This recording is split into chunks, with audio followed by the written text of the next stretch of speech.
Hey everybody, welcome to the first episode on my new channel, AutoNauts. Now you might ask yourself, what is AutoNauts? Well, AutoNauts is a channel that I've created dedicated to everything automotive. And today we're taking a drive into Oregon's Lorain Valley on a nice sunny day, which is rare here in Oregon, to take a closer look at a 1971 Mercedes-Benz 280SE 3.5 Cabriolet. A very special car, a very rare car, and we really hope you enjoy it. Now I'm here driving an Audi RS5, and I'm really looking forward to giving you guys a review on this car at a later point.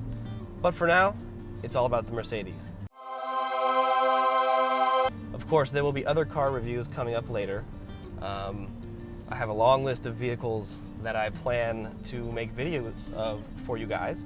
So really hope you enjoy it, and yeah, sit back and enjoy the show. So here it is, folks, the 1971 Mercedes-Benz 280SE 3.5 Cabriolet. Now, like I said before, this is a very special car. This particular model with this 3.5 liter V8 was produced from 1969 to 1971, and there are surprisingly few models left in the wild. This one was recently restored from a pretty poor state, and it is now back to original functionality and original quality in terms of the body panels. A lot of them had been repaired with Bondo, and while it looked normal, it was not structurally sound. So we found the last few of the bumpers for this car in the world and had them shipped here to Oregon to have them put on this car. We had a lot of restoration work done on this car here in Eugene, Oregon at Vintage Underground with Joe Potter and his team over there. And you can actually see videos of this car's restoration on my other channel, King P&W. You'll find the links here. And they just did a stellar job with it, you know. The car's driving again better than it ever has. A few years back, whoever had the car before us did an engine service, and it seems like they rebuilt part of the engine. They used top-notch components, but they didn't know what they were doing. So it was causing the car to run rich, and it was spewing smoke. So now it's all back to factory. We have a new ECU we shipped in from Germany. Again, one of the few remaining ECUs for this car you can find. And also take into account 1971, a car like this with an ECU, it was ahead of its time. It was a technological flagship, and especially that 3.5 liter V8 with 200 horsepower. Now, when this body style, this two-door, was introduced in 1965, the engine it came with had 95 horsepower, so quite a leap there to the 200. And that's why that 3.5 has such a good reputation. It was smooth power delivery. It was more than enough power for daily driving. But, it's not a race car, and it was never intended to be. This is more of a grand tourer, and it does that job exceptionally well. All right, so we have the keys, and we are going to take this baby for a drive.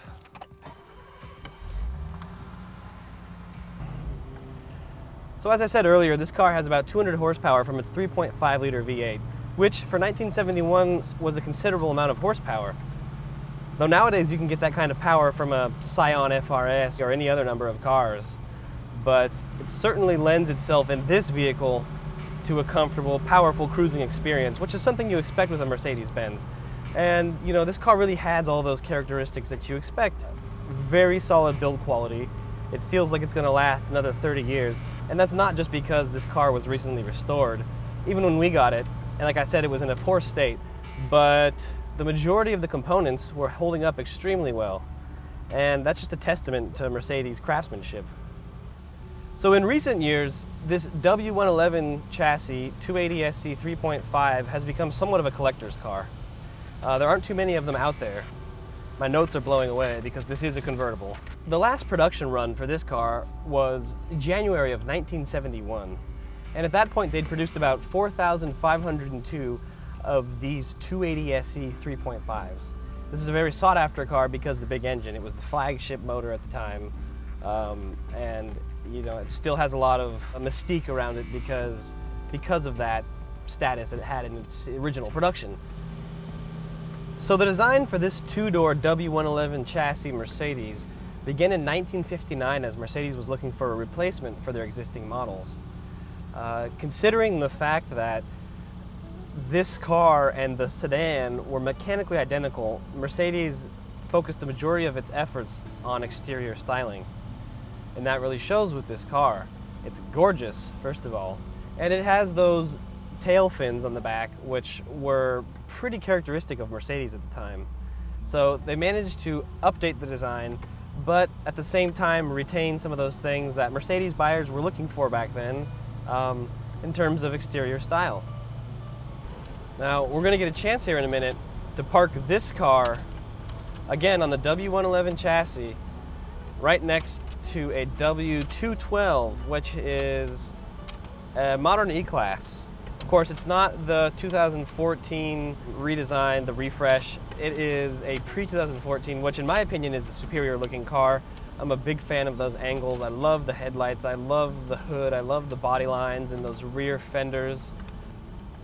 This newer iteration of the E-Class, the 2014 Plus, kind of removed some of that character from the car, and so it was a little disappointing for me. But both the W212 and the W111, this car, are just gorgeous in my opinion. So this really is a wonderful car to drive. It's comfortable, it's powerful enough when you need it. It oozes class, but it's not arrogant about it. There's a certain stateliness to this vehicle's demeanor. The 0 to 60 figures for this vehicle with the automatic are about 11.5 seconds or so.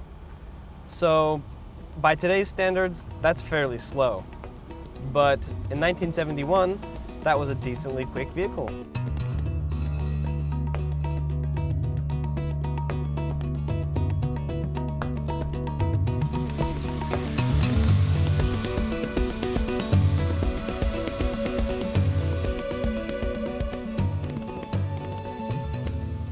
I'm back in the Audi RS5 and I'm heading home.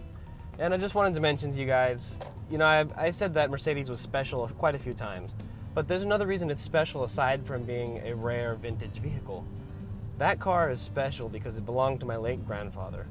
And to him, it was the object of his desire around the mid-80s. So he did what he could to find one with that engine. So I was really happy to be able to show it to you guys, and I hope you enjoyed the video. There will be more videos coming, more car reviews, basically anything automotive that I deem worthy of showing you, or that I think you'd find interesting. Thanks for tuning in, and stay tuned for more. This is Joe King for AutoNauts. I'll see you around.